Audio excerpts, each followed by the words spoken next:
집만 사면 끝이다라고 생각을 했는데 아니라는 거예요. 1주택자가 되고 나면 그 다음번에는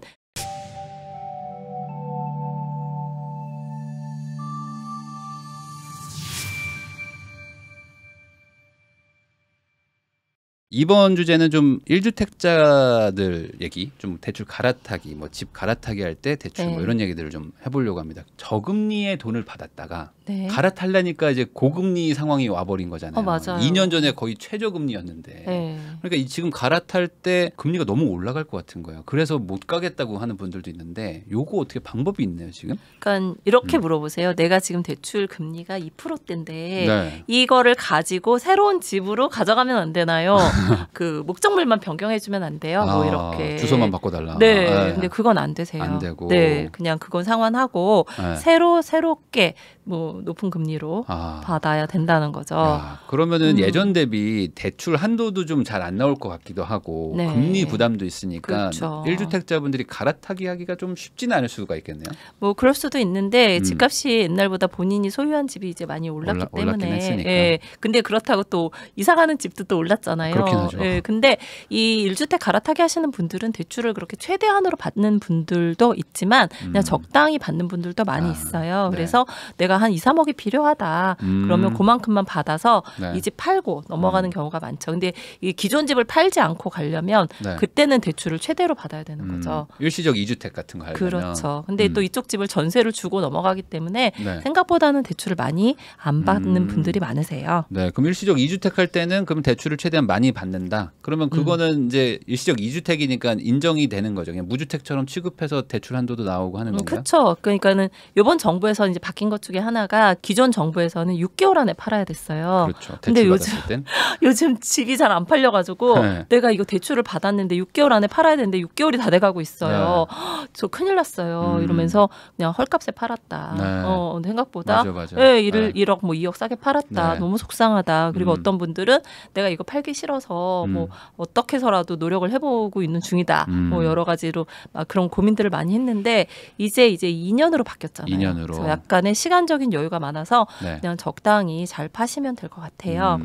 경매로 만약에 지금 집을 산다 이런 분들은 그러면 경매 쪽 대출은 뭐 바뀐 게 있을까요? 똑같다고 생각하시면 돼요. 여기서 경매로 대출을 받으면 무엇인가 혜택이 많을 것이다 라고 생각하는 분들이 많이 있거든요. 그게 왜 그러냐면 옛날에는 그런 시절도 있었어요. 뭐 그냥 아시잖아요. 경락장금 대출 뭐 80% 묻지도 따지지도 않고 90%도 받은 적도 있고 그랬었던데. 그렇죠. 근데 그거는 옛날에 LTV가 70%일 때 얘기고요. 지금은 서울 40%잖아요. 그러니까 40% 이내 뭐 80%, 90% 하면 의미가 없어요. 다 이 경락장금 대출도 DSR 체크하는 거 다 똑같고 주택 매매인 경우는 모두 동일한 조건이기 때문에 그냥 매매 잔금하고 우리가 똑같다라고 생각을 하고 공부를 하시면 좋을 것 같아요. 그러면은 지금 만약에 일시적 2주택이 아니라 그냥 갈아타기로 하려고 하는 분들 입장에서는 지금 그 대출이랑 뭐 자금 관리를 정말 잘해야 되잖아요. 지금 옮기는 게 쉽지가 않으니까. 그럼 요럴 때 지금 스케줄을 어떻게 해야 돼요? 우선은 좀 사고 판다. 아니면 우선 팔고 산다. 이게 화랑기였던 뭐 작년이나 재작년인 경우는 무조건 사고 그리고 팔았어요. 근데 지금은 집이 안 팔린단 말이에요. 그래서 일단 팔고 내가 이 집을 팔 생각을 갖고 있고 이거를 다 팔아야 내가 갈 수 있다. 이런 경우는 먼저 매도를 추천드려요. 선매도. 후 매수 이렇게 계획을 세우시면 좋을 것 같아요. 매도하면 어쨌든 무주택자로 되는 거니까 이제 기본적인 뭐 규제나 이런 것들을 좀 피해가면서 대출을 받을 수 있다. 그렇죠. 그리고 DSR도 조금 유리할 수 있고요. 그쪽에 있는 대출이 다 사라져 버리니까. 자, 그러면은 2부도 똑같이 지금 레오 대표님께서 또 준비해주신 PPT가 있으니까 요거 보면서 또 이야기 나눠보도록 하겠습니다. 이 내용은 제가 책의 첫 번째에 쓴 내용이에요. 그러니까 대출을 두려워하는 분들이 있어요. 우리가 어릴 때부터 그렇게 교육을 받았잖아요. 빚지면 큰일 난다. 그렇죠. 그런데 잘 따져보면 연예인들이라든지 뭐 재벌들은 대출을 정말 잘 이용하지 않나요? 그렇죠. 그런데 왜 우리는 저금만 해야 되냐. 그거부터 문제점을 먼저 생각을 해보면 좋을 것 같아요. 그분들은 항상 레버리지를 이용을 하는데 왜 우리는 예금 100%로 집을 사야 되는지. 돈을 많이 버니까. 라고 생각하는 분들도 있잖아요. 네, 근데 그거랑은 좀 상관이 없는 거죠. 아니 내가 돈을 조금 벌면 그만큼만 빌리면 되는 거지. 그렇죠. 맞아요. 딱 그만큼만 빌리고 그리고 레버리지를 이용을 하면 좋은 게 내가 현금 100%로 살 집이 내가 대출을 조금만 받으면 더 쾌적한 대로 나중에 상승 가치가 더 있는 집을 선택할 수 있단 말이에요. 그런 거를 생각을 한다라고 하면 대출을 받는 게 유리한지 안 받는 게 유리한지 이거 두 가지를 좀 살펴보는 게 먼저가 아닐까 싶어요. 그렇죠. 무작정 대출은 나쁜 거다라고 생각하면은 사실 집 살 때 상대적으로 좀 안 좋은 집을 사게 되는데 여기서 조금 생각을 바꾸고 먼저 좀 대출 빌려서 산 다음에 갚아 나가자라고 하면은 조금 더 여건이 좋은 데를 살 수도 있으니까 무조건 그냥 덮어놓고 대출은 나빠 생각은 안 하는 게 좋다. 맞습니다. 네. 뭐 이런 빚하고 착한 대출 이런 쪽을 받아야 된다는 거지. 내가 대출 받아서 막 펑펑 쓸 거야. 그렇지. 대출 받아서 막 차 사고 막 뭐 흥청망청 쓰면 나쁜 거지만 사실 자산을 사는 거라는 거는 뭐 전략적인 걸 수 있으니까. 그럼요. 그래서 착한 대출을 이용을 하라는 거지. 무조건 대출 받아 신용 대출 받아가지고 막 백 사고 막 이런 건 아니라는 거죠. 네. 그래서 요거는 이제 일반 투자자가 레버리지를 활용한 사례에 대해서 제가 이제 올려놨는데 사실 책에는 이제 이런 식으로 사례가 좀 많이 들어가 있기는 해요. 그래서 단편적인 예만 보여드린다면 서울에 이제 아파트를 경매로 낙찰을 받은 거죠. 근데 이 시기가요 굉장히 경락률이 떨어질 때였어요. 왜냐하면 또 규제가 나오던 때였거든요. 규제 나오면 또 경매 쪽에서 바로 반응할 때가 있거든요. 그렇죠. 그래서 뭐 입찰자가 굉장히 적고 그럴 때였는데 이분은 이제 갈아타기를 하려고 낙찰을 받았고요. 굉장히 잘 받았어요. 어떻게 잘 받았냐면 낙찰가가 6억 800이었는데 그 낙찰 받고 잔금 치르고 나서 전세를 6억 5천에 놨거든요. 돈이 거의 안 들어갔겠네요. 그렇죠. 오히려 이제 이거는 돈을 받은 상황이죠.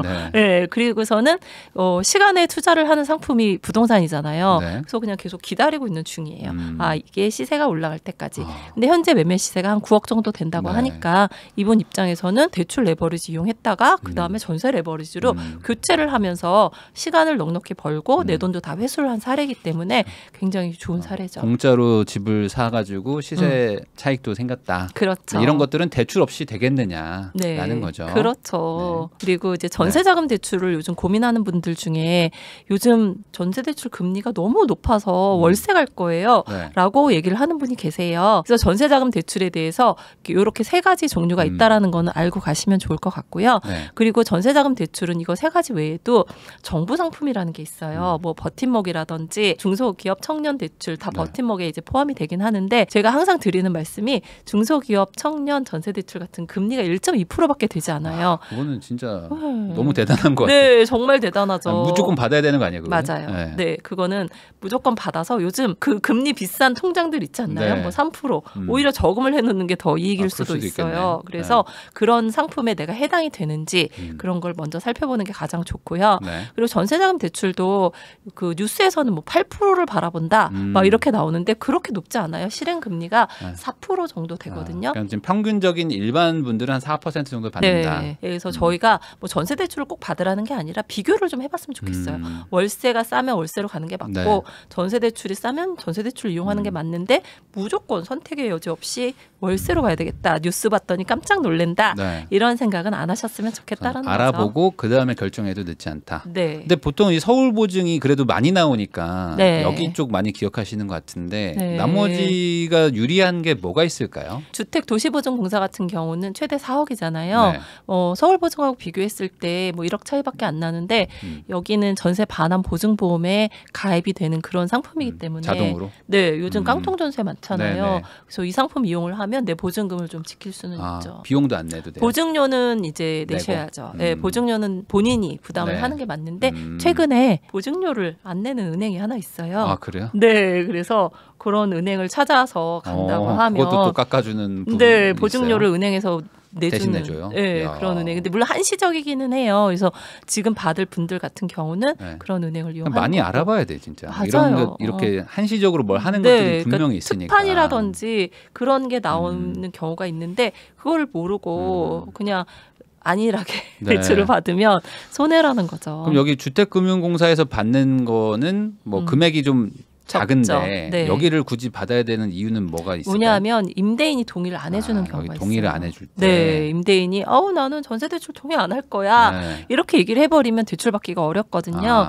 그럴 때는 저 주택금융공사 보증서를 이용을 해야 되고 네. 그리고 임대인이 법인인 경우 있어요. 네네. 네, 그거 역시 주택금융공사 보증서밖에 발급이 되지 않으니까 저기를 이용할 수밖에 없죠. 네. 그래서 네. 이제 법인이거나 주인이 동의 안 해준다고 할 때는 네. 2억 2천까지는 나오니까 네. 주택금융공사를 이용을 하라. 그리고 참 임대인이 미성년자인 경우도 있어요. 네. 네, 그런 경우도 역시 주택금융공사 보증서밖에 이용할 수 없어요. 미성년자면은 안 나와요? 안 나오죠. 네, 미성년자는 네, 동의할 수 없거든요. 그렇구나. 네. 그러면은 전세대출 임대인 주의사항 네. 이게 뭐예요? 이게 이제 우리가 전세대출을 약간의 이제 보행자와 운전자로 이렇게 저도 비유를 많이 하거든요. 네. 내가 항상 전세대출만 받는 사람일 수 없고요. 네. 임대인인 경우도 많이 있어요. 서로 이게 교차가 되잖아요. 네. 나는 평생 전세대출만 받을 거야 이런 분 없어요. 내가 임대인이 되는 경우도 있는데 네. 임대인이 주의할 상황은 하나 있거든요. 그게 뭐냐면 임대인이 대출을 동의를 했잖아요. 네. 그러면 이 상환 의무가 임대인한테 있어요. 그러니까 이 임대인이 그 세입자한테 돈을 주면 안 되고 네. 은행에다 꼭 상환을 해주셔야 된다는 거죠. 저도 이런 경우가 있었거든요. 그 은행에서도 오고 막 계속 날라오더라고요. 그 만기가 됐는데 네. 돌려주지 마시고 우리한테 꼭 돈을 넣고 나머지만 보내라 막 이렇게 하더라고요. 네, 근데 이제 그런가? 은행 상품 중에 맞아요. 그건데 은행 상품 중에 어떤 것은 보증금을 다 은행에 주셔야 되는 상품도 있고 지금 말씀하신 대로 대출금만 은행에 대출금의 뭐 120% 뭐 얼마 뭐 이런 식으로 은행에서 요구하는 금액만 줘야 되는 경우가 있으니까. 그리고 이거 아까 말씀하신 것처럼 이런 거를 동의를 하면 막 뭐가 날라오는데 거기에 뭐 책임지라고 써 있어요.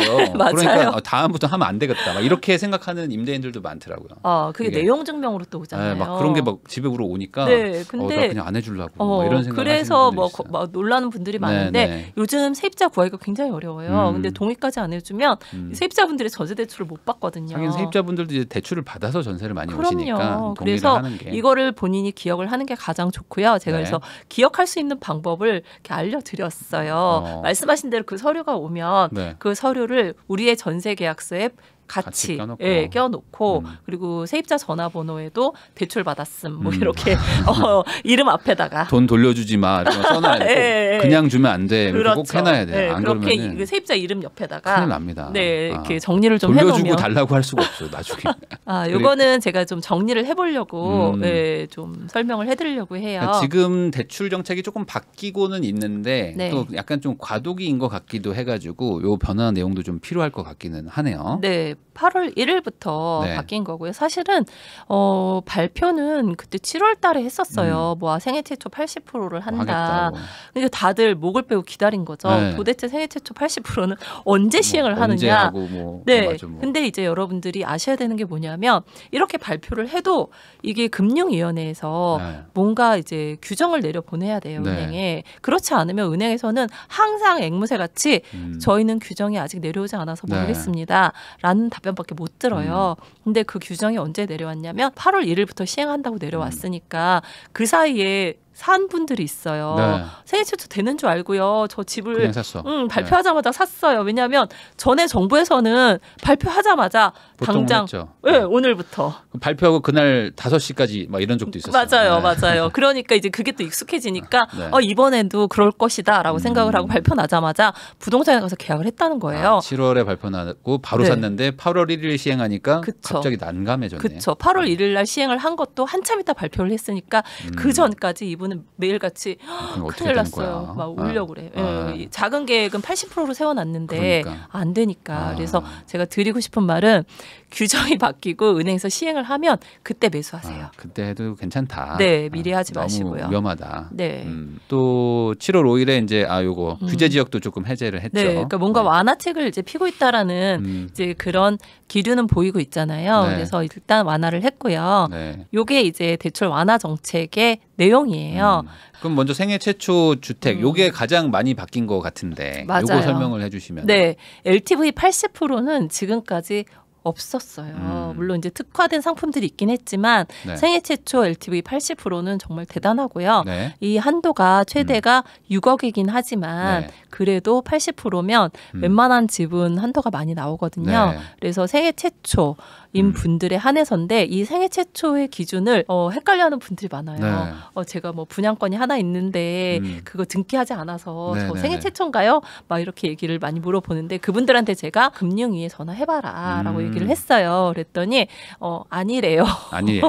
네. 그러면은 정말 순수한 아무것도 안 아무것도 사지 않은 분이 해당이 되는 거죠. 가족도 같이 살면 안 되고 내 세대에 아무도 집을 산 적이 없는. 그렇죠. 그리고 그분은 세대주여야 돼요. 세대주만. 우리가 대출을 받을 때 세대원이어도 상관이 없거든요. 근데 이렇게 특별한 상품들 있어요. 생애 최초라든지 서민 실수요자 이런 상품들은 무주택 세대주만 가능해요. 세대주만. 그래서 우리가 대출 신청 시점에 들어간 서류 그걸로 무주택 세대주를 체크를 하거든요.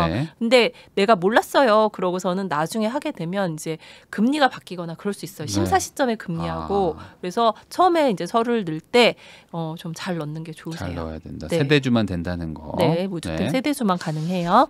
그 다음에 바뀐 거는 주택 구입할 때 2년 안에 처분 조건으로 바뀌었어요. 일시적 2주택. 그렇죠. 6개월 안에 처분해서 2년 안에 바뀌었으니까. 근데 사실 6개월 안에 집을 팔으라는 건 사지 말라는 얘기나 맞아요. 마찬가지죠. 그러니까 이주하지 마라. 갈아타기 하지 마라. 갈아타기 하지 마라. 네, 그런 의미로밖에는 해석하기가 좀 어려웠거든요. 그런데 이제는 내가 2년 안에 팔아면 되니까 저는 이게 맞다고 생각을 하고요. 그리고 전입 조건이 폐지됐어요. 전입 조건. 저거는 정말 잘한 정책이라고 생각이 드는 게 모든 분이 자기 집에 들어가서 거주를 해야 되는 거는 아니잖아요. 뭐 사정상 전세를 줄 수도 있고. 예, 그렇기 때문에 그리고 다 본인이 거주를 하게 되면 세입자가 들어갈 살 집이 별로 없어요. 그래서 전입 조건이 폐지된 거는 세입자들을 위해서도 굉장히 좋은 정책이다라고 생각이 들고요. 그리고 이제 생활안정자금 2억 상향된 거 설명해 주셨고 요거는요. DSR 장래소득 반영. 장래소득을 반영한다고 했는데 이거는 이제 청년에 한해서 청년층이 사실은 이제 처음에 받는 소득이 좀 적어요. 그래서 이분들이 집을 살려면 DSR이 안 맞는 거예요. 그래서 이거를 조금 이제 도와드리기 위해서 청년층은 장래소득 미래에는 돈을 많이 벌 거잖아요. 그렇겠죠. 그래서 예, 그거에 맞춰서 확대를 해주겠다. 연봉 올라갈 것도 감안해서 맞아요. 최대한 많이 해주겠다. 그렇죠. 이제 나이가 어릴수록 그 퍼센테이지가 늘어나는데 20에서 24살인 경우에는 본인 소득의 51.6%를 30년 만기일 때 더 많이 해주겠다라고 하는 거고요. 1.5배 해준다는 거죠. 그렇죠. 그러니까 요거 반영된 거예요? 지금 반영이 아직 안 되고 있어요. 아직 안 됐어요. 네. 요것도 조심해야 돼요. 네, 맞아요. 우선 샀다가 큰일 난다 이거. 그래서 은행에 가서 확인을 좀 해보는 게 좋을 것 같아요. 3분기라고 했으니까 아직은 또 아닐 수도 있으니까. 네, 저도 이거 언제 되냐고 계속 문의를 하고 있는데 뭐 반영이 안 됐다고 하는 은행이 대부분이니까. 규정이 내려오지 않았다. 네, 근데 혹시 또 그 사이에 될 수도 있으니까 가서 한번 확인을 꼭 해보는 게 좋을 것 같아요. 이런 거는 내가 챙겨야 되는 거죠. 나 청년인데 어떻게 좀 되냐? 물어보셔야 된다는 거죠. 모르면 못 물어보니까. 그렇죠. 그냥 그 소득만으로 그냥 해버릴 수도 있고 하니까.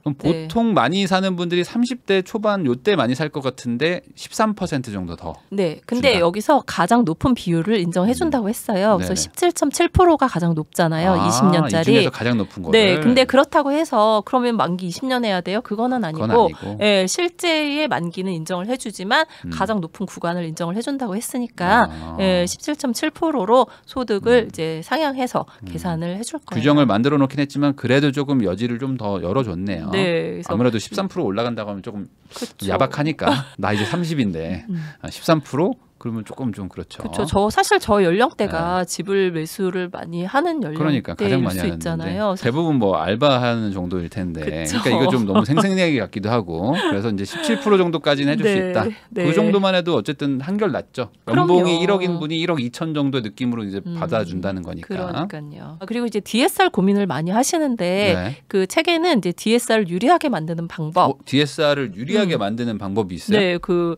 뭐 10개명이라고 해서. 해놨는데 뭐 몇 개만 알려드린다면 일단 간단해요. 간단한 거는 우리가 은행에다 갖다 주는 돈이 적어야 된다라고 말씀드렸잖아요. 그렇게 하려면 첫 번째 이자가 싼 은행을 찾아야 돼. 어떻게든 싼 데. 그렇죠. 싼 데를 찾아야 돼. 그리고요. 두 번째는 만기를 무조건 늘려야 돼요. 내가 나 빨리 갚을 거야 이러면서 그렇게 하시면 안 된다는 거죠. 그리고 뭐 세 번째는 이제 소득을 늘려야 되는데 그게 이렇게 쉬운 건 아니잖아요. 그렇죠. 네, 그래서 뭐 그런 여러 가지 방법들을 제가 이제 기술을 해놨고요. 그래서 DSR 계산법이라든지 받는지 이런 거를 조금 알고 가셔야 작은 계획을 세우기가 굉장히 유리하다라는 거죠. 저 갑자기 궁금한 게 생겼는데 네. 아까 그 우대금리를 받으면 막 통장 만들고 카드 만들면 금리가 내려가잖아요. 네. 그럼 내려간 거 기준으로 DSR을 따지는 거예요? 아니면은 금리가 원래 거는 있고 이제 그냥 그걸로 실행금리인 거죠. 그러면은 우대 금리를 많이 받으면 받을수록 DSR도 늘어나는. 그러니까 본인의 금리를 그렇죠. 최저 금리로 만들어 놔야 돼요. 네. 네. 어떻게든 뭐 받을 수 있는 게 있으면 받아가지고 금리를 낮추면 이게 금리 차이로 꽤 많은 금액이 늘어나더라고요. 그게 맞아요. 왜냐하면 작년에 2.5%대 대출 받았던 분하고 현재 지금 4%대 받는 분들하고 금액 차이가 나거든요. 그러니까요. 네. 그래서 금리를 싸게 받는 게 가장 유리하고요. 그리고 DSR을 보지 않는 상품이 있잖아요. 그래서 그런 상품은 이용을 하는 게 좋죠. 대표적인 예가 정부 상품인 주택금융공사의 보금자리론.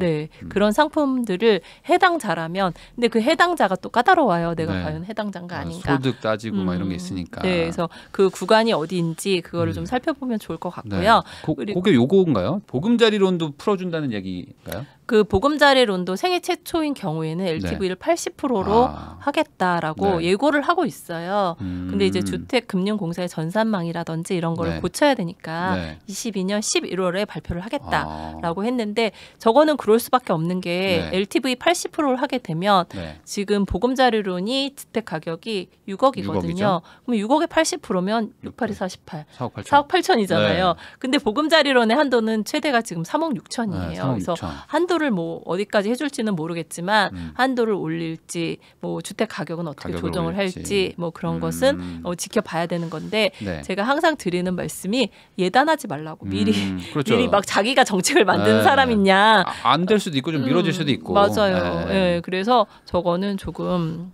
정책 발표 나면 그때 하면 좋을 것 같고요. 반영되면 좋은데 그게 한 11월 정도로 우선은 뭐 예상이 예고가 되어 있고요. 아직 모르고. 요거는요. 50년 만기는 요거 기다리는 분도 있을 지금 텐데. 하고 있어요. 요것도 돼요. 네, 정부 상품인 이제 모기지 상품 중에서 보금자리론하고 적격 대출이 개정이 됐고요. 그래서 현재 40년 만기와 50년 만기를 이용을 할 수가 있어요.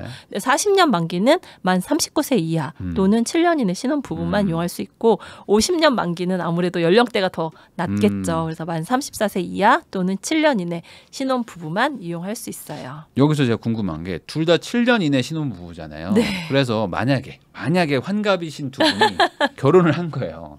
그러면 신혼 부부잖아요. 그렇죠. 그러면 이분들은 어떻게 되는 거예요? 해당자죠. 해당자예요? 그럼요. 만 34세가 아닌데? 또는이잖아요. 또는이에요. 네, 그래서 이게 아니니까. 오탄가 했어요. 아니 이렇게 되면 이게 뭐지? 그 신혼 부부는 혜택을 드리는 거죠. 신혼 부부는 50년짜리를 주는 거예요? 그렇죠. 그렇구나. 네. 그리고 이제 최근에 광고도 많이 하는데 안심 전환 대출이라고 들어보셨죠? 고정금리로 바꿔준다고 하는 거. 그래서 뭐 불안한 변동금리 그만 받고 고정금리로 뭐 이동하세요. 뭐 이렇게 광고가 많이 나오고 있는데 지금 안심 전환 대출의 금리가 그렇게 좋지. 안심이 되진 않죠. 좀. 네, 아시죠?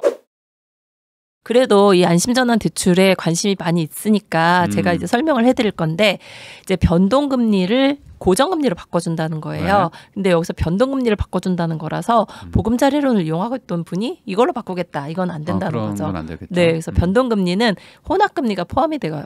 그래서 5년 고정금리 받았던 분들도 내가 바꾸겠다 하면 바꿀 수는 있어요. 근데 이게 2019년에도 나왔어요. 그때는 제가 현장에 있을 때였는데 정말 많은 분들이 신청을 했거든요. 그게 왜 그랬냐면 그때는 금리가 내려가는 시기였어요. 내려가니까. 그래서 그때 안심대출로 전환하신 분들은 2%대로 굉장히 저렴하게 그러니까 30년 고정을 받았단 말이에요. 그런데 지금은 조금 달라요. 왜냐하면 지금은 예전에 받았던 분들이 금리가 쌌어요. 근데 그거를 굳이 지금의 높은 금리로 바꿀 것이냐 그거는 사실 조금 의문이 되고요. 지금 금리가 뭐 굉장히 저렴하다 그러면 좋겠지만 그 금리가 보금자리론 대비 뭐 30bp를 인하하겠다라고 했는데 금리가 나왔거든요. 여기에요. 지금 10년이 3.7이니까 10년이면 굉장히 타이트하거든요. 10년 안에 갚아야 되니까. 그래서 뭐 보통 30년을 많이 이용을 할 텐데 30년이 3.9% 청년층에 한해서 그리고 기본은 이제 4%. 4%. 이게 과연 바꿀 만한 금리인지. 그러게요. 제가 생각해도 뭐 한 3% 정도면 뭐 바꿀 만도 하겠는데 4 정도면은 뭐 그냥 가겠다는 분들도 많을 것 같아요. 왜냐하면 예전에 2, 3년 전에 받았던 분들의 금리가 2%대였거든요. 따져보셔야 될 것 같아요. 내가 지금 한 7% 쓰고 있다. 그러면 바꾸는 게 맞겠죠. 네. 근데 이게 모든 분이 할 수 있는 건 아니고요. 뭐 집값도 4억 이하고 근데 이게 또 선착순이 아니고 네. 집값순이거든요. 집값순. 네. 집값이 싼 순? 그렇죠. 아. 그래서 그렇구나. 뭐 1억대, 2억대이신 분들이 네. 받고 뭐 한도가 남으면 그 위에가 받고 뭐. 그러니까 이거는 그냥 일반적인 주담대라기보다는 뭐 약간 뭐 고리에 어떤 그쵸. 뭐 그런 좀 약간 저소득층 신용이 좀 안 좋았던 분들이 막 6%, 7% 쓴 분들이 있으니까 그런 분들 좀 전환하라 이런 용도가 아닌가. 근데 이제 네. 정부의 그 생각은 처음에는 이제 변동금리가 불안하니까 네. 뭐 그렇게 이제 고정금리로 바꿔주겠다는 이제 의도로 시작을 했던 네. 것 같은데 지금 상황은 지금 말씀하신 대로 네. 예전금리가 너무 싸다 보니까 뭐 많은 분들이 신청을 하시는지는 그러니까 모르겠어요. 거기다 뭐 주택도 3억, 4억 정도라고 하면은 사실 뭐 해당이 안 되는 분들도 꽤 많으니까. 많죠. 서울은 거의 안 된다고 네. 보시면 될 것 같아요. 그러니까 이게 좀 쉽진 않네요. 네.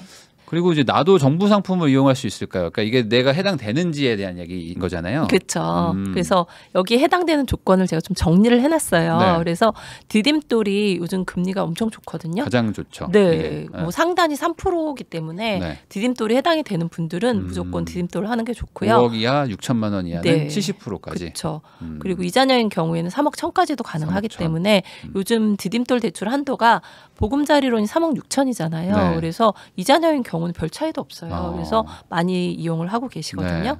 그리고 보금자리론 같은 경우 이제 최대 3억 6천이고 주택 시세가 6억, 연소득이 7천만 원 7천 이하인데 금리가 지금 거의 4%를 4%. 왔다 갔다 하고 있어요. 그래서 네. 이게 과연 저렴한 금리인지 왜냐하면 지금 은행 금리가 한 4.2% 전후 나오고 있거든요. 물론 이제 더 높은 은행도 있어요. 5%대 네네. 가는 은행도 있는데 뭐 그런 은행은 안 가면 되니까. 네. 네. 그래서 요 디딤돌 먼저 받고 남은 거를 보금자리 조금 더 그러니까 하셔도 채우고 돼요. 이렇게 네. 좀 하이브리드로 섞기도 맞아요. 하니까 네, 그런 잘 것도 좀 아시네요. 아시면 좋을 것 같고 네. 적격 대출 요즘에 받을 수 있어요? 이거 뭐 거의 못 받는 거 뭐. 근데 적격 대출이 뭐 금리가 예전처럼 그렇게 좋지가 않기 때문에 보금자리론 금리를 따라가거든요. 네. 그래서 많이 찾지는 않아요. 근데도 이제 찾으려고 하는 분들은 네. 이게 한도가 아시다시피 정해져 있잖아요. 네. 그래서 가서 적격 대출 가능한가요? 가능한가요?라고 하면 뭐 초에 한번 와보세요. 뭐 이런 식으로 네. 뭐 전달 한도가 남아 있으면 가능한데 그 집계가 아직 안 됐어요. 네. 뭐 이렇게 하기 때문에 요즘은 받는 분들이 많이 없을 많이 거예요. 없다. 네.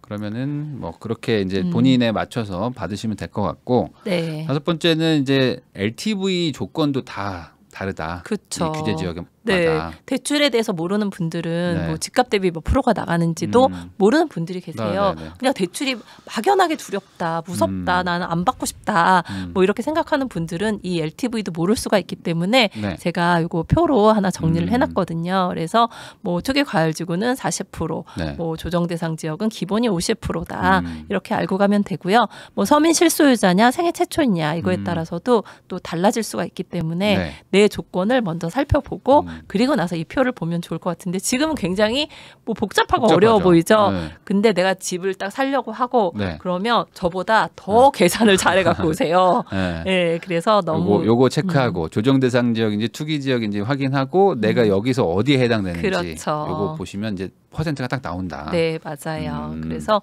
그런 식으로 내의 한도를 먼저 계산을 하고 네. 그리고 나서 내가 DSR을 충족을 하는지 그리고 이제 이런 경우 있어요. DSR은 부부 합산이 가능하거든요. 네. 부인이 만약에 소득도 별로 적은데 대출이 굉장히 많다. 네. 뭐 신용대출이 굉장히 많은 네. 분들도 계세요. 그럴 수도 예전에 뭐 공무원이라든지 전문직인 분들은 신용대출 많이 가능하잖아요. 네. 그래서 그런 경우는 합산을 안 하는 게 유리해요. 오히려 빼는 게 나을 수 있다. 그렇죠. 그래서 무조건 합산해야 되나? 저는 공동명의인데요. 막 네. 이러는데 공동명의여도 한 분의 소득으로 가능하세요. 그래서 그런 디테일한 것도 좀 알고 가시는 게 좋겠죠. 네, 정말 들으면 들을수록 이 대출이라는 걸 좀 공부를 하지 않으면 이게 쉽지 않다라는 그쵸. 느낌을 많이 받아요. 예전에 어떤 분이 이렇게 말씀하셔서 아니 무슨 대출까지 공부를 해야 돼. 은행 가면 다 해주는 거 아니야. 네. 막 이렇게 얘기를 하는데 은행 직원도 신이 아니잖아요. 은행 직원도 틀린 말을 할 수 있어요. 맞아요. 근데 그 한마디 때문에 내가 정말 중요한 기회를 놓칠 수도 있기 때문에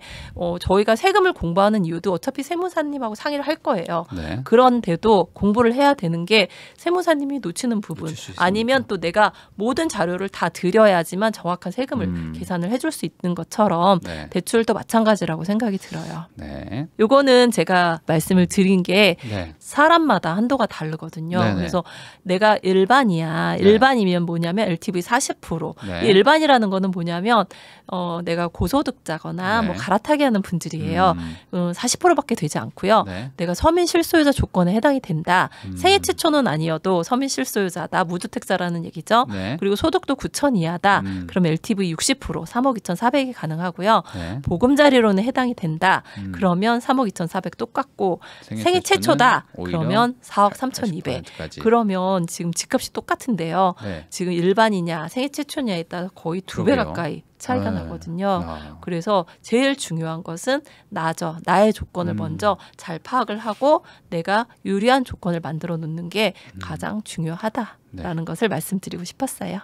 요거는 제가 많이 드렸던 말씀이긴 한데 네. 집만 사면 끝이다라고 생각을 했는데 아니라는 거예요. 1주택자가 되고 나면 그 다음번에는 월세를 받고 싶다는 생각이 든다고. 맞아요. 뭐 하나 더 사든지 막 월세 받든지 막 이런 걸 하고 싶어져 사람이. 네. 그래서 수익형 물건을 해달라. 네네. 근데 수익형 물건이 굉장히 어려워요. 네. 그렇기도 하고 사실은 저는 수익형 물건은 나중에 따로 낼까? 뭐 이런 생각도 했었는데 그냥 다 풀었어요. 네. 네. 그래서 여기 보시면 이제 요거는 제가 아는 분의 사례를 넣은 거고 뭐 디테일한 내용은 책에 자세히 기술을 해놨는데 네.